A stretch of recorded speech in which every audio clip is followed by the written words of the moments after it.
ফিরে আসলাম আবার রান্নাঘরে। শুরু করেছি এই মাছটা। আগে দেখুন, নাড়া পটপটে মাছ। আপনারা কে কে এই মাছটাকে দেখেছেন বা খেয়েছেন? এ কিন্তু দারুণ খেতে। এই ধোয়া কাটা কোনোটাই কষ্ট নেই। এ শুধু এ তিতও লাগে না। ও মোরলা মাছ সুন্দর করে না বাছলে তিতো লাগে। এ শুধু আপনি পরিষ্কার করে একটু ডোলে ধুয়ে নেবেন। এ ভীষণ প্রিয়। অনেক দিনের পুরনো কথা, আমার যখন বড় ছেলে পেটে ছিল তখন আমার এই মাছ খেতে ইচ্ছা হয়েছিল। তখন এই মাছ খুব পাওয়া যেত।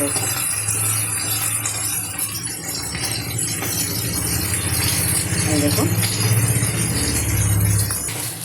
এই যে দেখুন, মাছ আমার প্রায় ভাজা শেষ।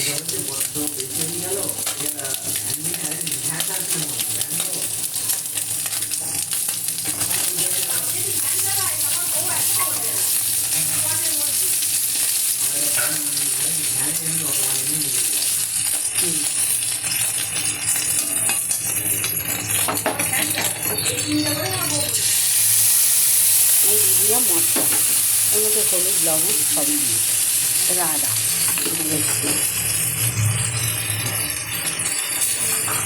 এই মাছের ঝালটা কিন্তু দারুণ।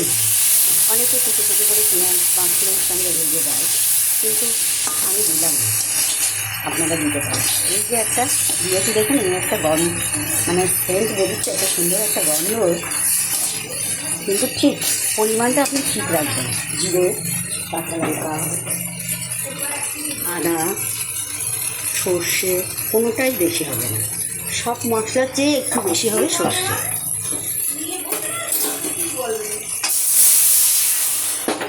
এই দিয়ে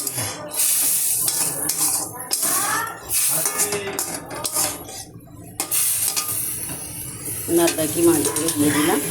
এই আমি সত্যিই বলছি, একদিন আমার হাতে রান্না আপনারা খেয়ে যান, খেয়ে রিপোর্ট করবেন।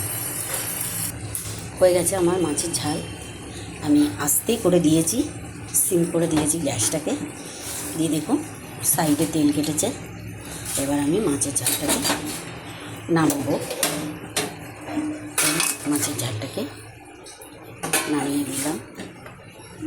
এই যে দেখুন, মাছের ঝালটাকে নামিয়ে দিয়েছি। হালকা একটু ঝোল রেখেছি। আর এই দিয়ে দিয়েছি দুটো লঙ্কা চেরা। আর দিয়ে দিলাম একটু দেখুন সর্ষের তেল।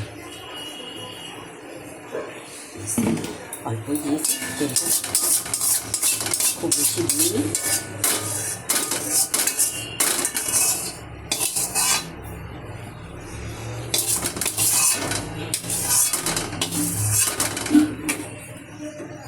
যেটাই রান্না করি না, এইগুলো এই মাছ এগুলো আমার ছেলে ভীষণ ভালোবাসে।